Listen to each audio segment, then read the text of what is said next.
operesheni ya kijeshi. Mahakama ya Kimataifa ya Haki ya ICJ imetupilia mbali kesi ya Sudan dhidi ya Umoja wa Falme za Kiarabu. Na kansela mtarajiwa wa Ujerumani Friedrich Merz ameahidi kuleta mageuzi kabla ya kuapishwa kesho. Habari kamili. Tel Aviv. Israel imeidhinisha mipango ya kulitoa eneo zima la ukanda wa Gaza na kuendelea kulishikilia kwa muda usiojulikana. Maafisa wa nchi hiyo waliozungumzia hatua hiyo wamesema baraza la mawaziri la usalama lilipitisha uamuzi huo kupitia mchakato wa kura uliofanyika mapema leo asubuhi. Yair Lapid, kiongozi wa upinzani nchini Israel, akizungumzia uamuzi huo amesema hakuna anayefahamu kwa undani mpango huo. Baraza la mawaziri limeidhinisha usiku utanuzi wa operesheni ya kijeshi katika ukanda wa Gaza. Bado hakuna anayefahamu kile kilichomo ndani ya mpango huo au anayefahamu maana ya kile kinachoitwa kuukomboa ukanda wa Gaza. Vita hivi vinatugharimu pesa nyingi. Swali hapa ni nani atakayelipia gharama hiyo? Waziri Mkuu Benjamin Netanyahu amesema operesheni mpya itakuwa kubwa na Wapalestina watahamishwa. Uongozi wa jeshi la Israel umewaita maelfu ya wanajeshi wa akiba kujiunga na mpango huo mpya ambao maafisa wa Israel wamesema unalenga kuisaidia nchi hiyo kufanikisha malengo yake ya kivita ya kuwashinda Hamas na kuwakomboa mateka wanaoshikiliwa katika Gaza. The Hague. Mahakama ya juu ya Umoja wa Mataifa inayosimamia haki ICJ imetupilia mbali kesi iliyofunguliwa na Sudan dhidi ya Umoja wa Falme za Kiarabu kuhusiana na mauaji ya halaiki yaliyofanyika wakati wa vita vya wenyewe kwa wenyewe. Sudan inadai kwamba Umoja wa Falme za Kiarabu imekuwa ikitoa uungaji mkono kwa jeshi la wanamgambo la RSF ambalo limeendesha mauaji nchini humo. Hata hivyo, UAE imekanusha tuhuma hizo na mahakama ya ICJ imesema haina mamlaka ya kutoa uamuzi juu ya kesi hiyo na hivyo kuitupilia mbali. Berlin. Kansela mtarajiwa nchini Ujerumani Friedrich Merz ameahidi kuleta mageuzi siku moja kabla ya kuapishwa kwake bungeni kesho Jumanne kama kansela na kiongozi wa serikali mpya ya mseto kati ya chama chake cha kihafidhina cha CDU na SPD. Muungano wa kihafidhina wa CDU-CSU ulioshinda uchaguzi mwezi Februari na viongozi wa SPD wamesaini mkataba wa kuunda serikali itakayoongoza Ujerumani kwa miaka 4 ijayo. Vyama hivyo vimeahidi kufufua uchumi wa Ujerumani wakati ukishuhudiwa mgogoro wa kibiashara duniani ulioanzishwa na Rais Donald Trump wa Marekani pamoja na kuimarisha bajeti ya ulinzi. Unaendelea kusikiliza taarifa hii ya habari inayowajia moja kwa moja kutoka idhaa Kiswahili ya DW Bonn. Bucharest. Waziri Mkuu wa Romania kutoka chama cha Social Democrat Marcel Ciolacu anakabiliwa na miito ya kumtaka ajiuzulu baada ya kiongozi wa upinzani wa chama cha siasa kali za mrengo kulia kushinda duru ya kwanza ya uchaguzi wa marudio wa rais. Ushindi wa George Simeon ambaye ni mwanasiasa anayeutilia mashaka Umoja wa Ulaya na mfuasi mkubwa wa Rais Donald Trump wa Marekani umeongeza wasiwasi wa kisiasa katika taifa hilo. Simeon mwenye umri wa miaka 38 anayeongoza muungano wa siasa kali za kihafidhina wa AUR atakutana kwenye duru ya pili ya uchaguzi huo Mei 18 dhidi ya mwana mageuzi anayeegemea nchi za magharibi. Uchaguzi huo huenda ukabadili mwelekeo wa siasa za kikanda katika taifa hilo mwanachama NATO na Umoja wa Ulaya. Na hatimaye Berlin. Mahakama ya Ujerumani imesema leo kwamba chama cha siasa kali za mrengo wa kulia cha AfD kimefungua kesi ya kupinga uamuzi uliotangazwa na shirika la ujasusi wa ndani la Ujerumani uliokiweka chama hicho katika orodha ya makundi ya itikadi kali. Mahakama ya mjini Cologne imesema kesi hiyo pamoja na malalamiko ya AfD yatapitiwa mara shirika hilo la ujasusi wa ndani nchini BFV litakapothibitisha kupokea taarifa.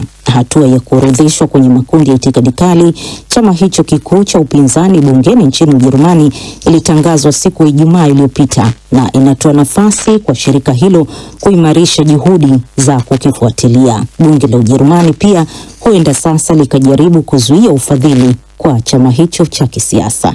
Na huo ndio mwisho wa taarifa hii ya habari iliyokujia moja kwa moja kutoka idhaa Kiswahili ya DW Bonn. DW Dunia Yetu leo jioni. Naam, shukran Somo Masimba kwa habari za ulimwengu. Kwenye ripoti zetu jioni hii tutaanzia huko Mashariki ya Kati ambako Israel hii leo imeidhinisha mpango wake wa kutanua operesheni zake huko Gaza. Tutaelekea huko nchini Ukraine ambapo rais wa nchi hiyo pia ametoa mwito wa kusitishwa mapigano na Urusi mara moja. Na huko Kenya, duru zinasema polisi imewakamata watu watatu wanaoshukiwa kumrushia kiatu Rais William Ruto. Serikali haina budi bila kuchukua hatua kali kwa mtu aliyefanya kitendo hicho, manake hiki ni kitendo cha kutishia, haswa kinamhusisha rais wa taifa na inaweza kuwa tisho kwa usalama wa taifa kwa ujumla, manake hatujui ikiwa hatua zingechukuliwa na wale maafisa ambao wanamlinda rais za kutumia nguvu, hali ingekuwa ni ipi. Kwa hayo na mengine mengi, usiondoke. Naam, tuanze uchambuzi wa ripoti zetu jioni hii huko Mashariki ya Kati ambapo serikali ya Israel imeidhinisha hivi leo mpango wa kutanua operesheni zake huko Gaza na kutangaza nia ya kuliteka eneo lote la ukanda huo na kusalia katika ardhi hiyo ya Palestina kwa muda usiojulikana. Hayo yanajiri wakati Umoja wa Mataifa umetahadharisha kuwa hali ya kibinadamu huko Gaza ni mbaya mno, huko mashirika ya misaada yakipinga hatua hiyo ya Israel. Mengi zaidi na Bakari Ubena.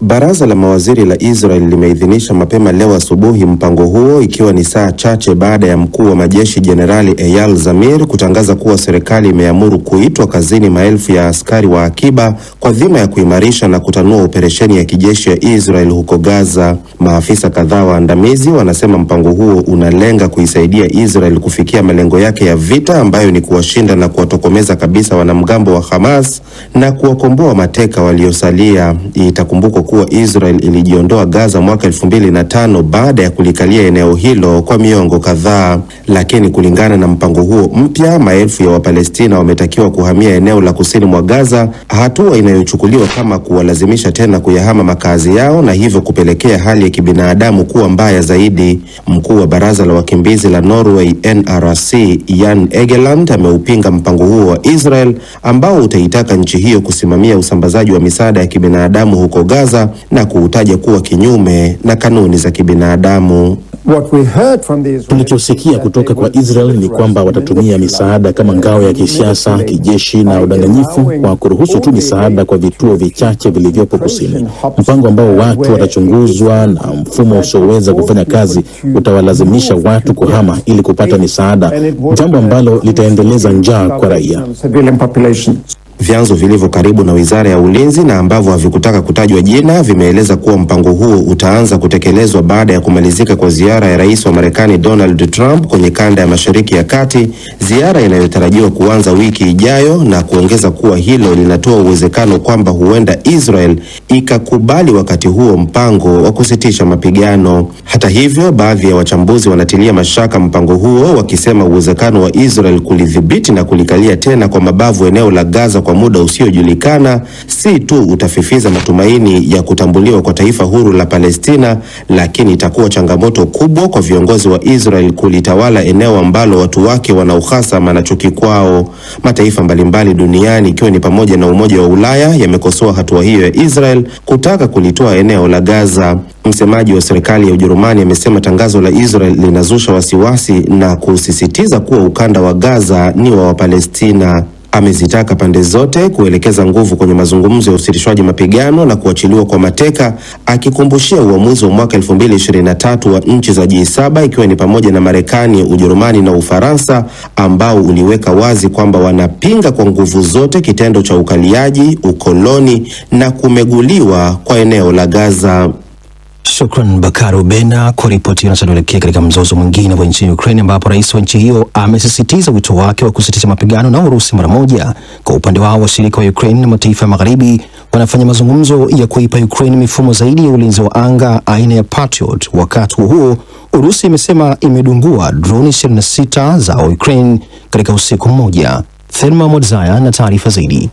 Rais wa Ukraine Volodymyr Zelensky amesema vita vinaweza kusitishwa hata kuanzia leo. Akizungumza na waandishi wa habari katika mkutano wa pamoja na rais wa Jamhuri ya Czech Petr Pavel mjini Prague, Zelensky alisisitizia haja ya kusitisha mapigano kwa angalau siku 30 ili kutoa nafasi kwa diplomasia kufanya kazi. Zelensky alikosoa tangazo la rais wa Urusi Vladimir Putin la kusitisha mapigano kwa siku 3 kuanzia Mei 8 hadi 10 wakati wa maadhimisho ya ushindi wa vita kuu ya pili ya dunia, akisema kuwa hatua hiyo haina maana na ni ya kujionyesha tu. Badala yake, Zelensky aliunga mkono pendekezo la Marekani la kusitisha mapigano kwa siku 30 bila masharti ambalo lilitolewa mwezi Machi. Mtazamo wangu, ikiwa Ukraine itakuwa imara, vita vitaisha haraka iwezekanavyo. Marekani na wenzetu wa Ulaya wana nyenzo zote muhimu mikononi mwao. Kulinda ushirikiano kati ya Marekani na Ulaya ni kipaumbele kikuu. Kuilazimisha Urusi kukubali kusitisha mapigano kamilifu na bila masharti ambalo lilikuwa pendekezo la Marekani na sisi tuliunga mkono ni jukumu la kipaumbele pia. Nafikiri kiwango cha shinikizo kitategemea moja kwa moja nguvu ya ushirikiano huo. Wakati huo washirika wa Ukraine kutoka mataifa ya magharibi wanafanya mazungumzo kuhusu uwezekano wa kuipatia Ukraine mifumo zaidi ya ulinzi wa anga aina ya Patriot kabla ya mkutano wa kilele wa NATO utakaofanyika mwishoni mwa Juni. Huku haya yakiendelea, Urusi imesema imedungua ndege 26 zisizo na rubani za Ukraine usiku wa kuamkia leo, ambapo 4 kati ya hizo zilielekezwa mjini Moscow. Droni nyingine ziliangushwa katika maeneo ya Bryansk na Kaluga. Maafisa wa Urusi wamesema hakuna mtu aliyejeruhiwa wala hakukutokea uharibifu mkubwa, ingawa safari za ndege katika uwanja wa ndege wa Domodedovo mjini Moscow zilisitishwa kwa muda mfupi kwa sababu za kiusalama. Licha ya kuongezeka kwa mashambulizi ya kijeshi, tangazo la Urusi la kusitisha mapigano linaonekana kuwa ni juhudi za kuonyesha kuwa ipo nia ya kusaka amani. Hata hivyo, rais wa Ukraine Volodymyr Zelensky na viongozi wengine wa magharibi wana mashaka na Urusi wanaitaka ichukue hatua za kweli badala ya ishara zisizo na uzito.